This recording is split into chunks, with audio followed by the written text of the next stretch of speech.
আসসালামু আলাইকুম everyone, welcome back to my page চিতয় বেক হাউস। আজকে বেকারির আরেকটা বিস্কিট বানাবো, আর এটা খুবই মজা হয়, আর আমার মনে হয় বাংলাদেশের 90% মানুষদের খুবই পছন্দের একটা বিস্কিট বলা যায়, হচ্ছে ড্রাই কেক।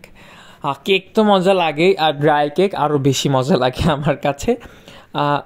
সকালে কিংবা বিকালের নাস্তায় চায়ের সাথে কিন্তু জুড়ি মেলা ভাব, খুবই মজা লাগে। আর এটা বাসায় তৈরি করলে কিন্তু সব থেকে বেশি মজা হয়। আর ড্রাই কেক দুই টাইপের কেক দিয়ে করা যায়, বাটার বেস এবং অয়েল বেস, দুটো আলাদা আলাদা টাইপের কেক দিয়ে করা যায়। আমি আজকে এখানে বাটার বাদে করতেছি। এটাও খুবই বেশি মজা হয় যদি পারফেক্ট কোয়ান্টিটি এবং রেসিপি ফলো করে করা হয়। আর একটা আছে বাটার দিয়ে, ওটা কিন্তু আরও বেশি মজা হয়। তো আমাদের ক্লাস আছে, আমাদের বিস্কিটের ক্লাসে কিন্তু আপনারা ড্রাই কেকটাও শিখতে পারবেন, যেটা আরও বেশি মজা, অর্থাৎ বাটার দিয়ে তৈরি করা হয়। তো আপনারা যারা আমাদের কুকিজ ক্লাসটি করতে চান, আমাদের ইনবক্স করতে পারেন। আমাদের 820 টাকা অনলাইন রেকর্ডেড ক্লাস অ্যাভেলেবেল, সেখানে 10 থেকে 12 টাইপের কিন্তু বেকারি স্টাইল কুকিজ দেখানো হয়েছে। এখানে আমি এখন ডিম আর চিনিটাকে ফোম করে নেওয়ার পরে এখানে আমি আমাদের ড্রাই ইনগ্রিডিয়েন্টস অ্যাড করে এটাকে একটু সুন্দর মতো আস্তে হাতে ফোল্ড করে নিচ্ছি। ভিডিওটা ফার্স্ট ফরওয়ার্ড করার কারণে দেখে মনে হচ্ছে জোরে জোরে করছে, আসলে এটা একটু হালকা হাতে ফোল্ড করে নিতে হবে যাতে ম্যারাংটা নষ্ট না হয়ে যায়। এরপর আমি এখানে অয়েল অ্যাড করে দিব, আর আমি ডিরেক্ট তেলটা অ্যাড করে দিব না।